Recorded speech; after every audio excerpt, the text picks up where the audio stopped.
hunduu hiika qaba.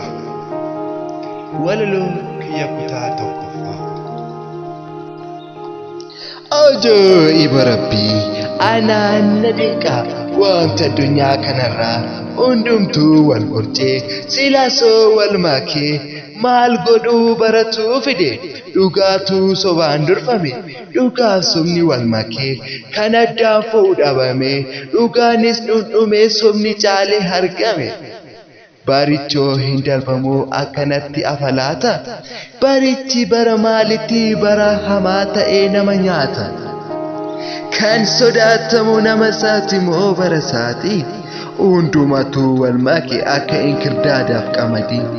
intaatu dubbiin akkatti wal fudhattee hin galtu in deebiti dhugaan bakkatti qallattee naftu intaatu dubbiin akkatti wal fudhattee hin galtu in deebiti dhugaan bakkatti qallattee naftu. Yoo gubachuuf malee doophiidhaan hin taphatani yoo maqaaf malee laaftuu jalatti bokkaanneessani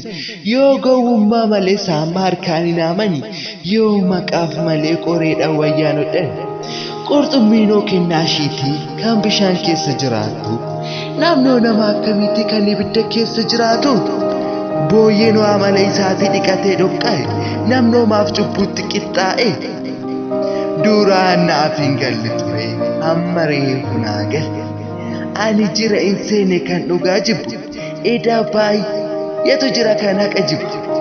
sitti fakkaata malee biyyi lafaa diina keedha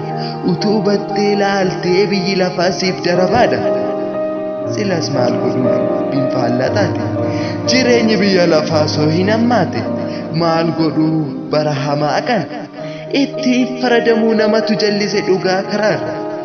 yaa bultu dubbiin baay'atteef beekumsan taatu yaa deebi'u namni waaqayyo irraa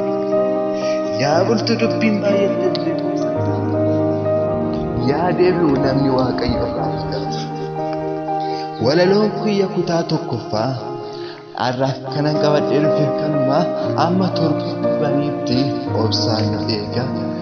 kutaa lammaffaa torbe.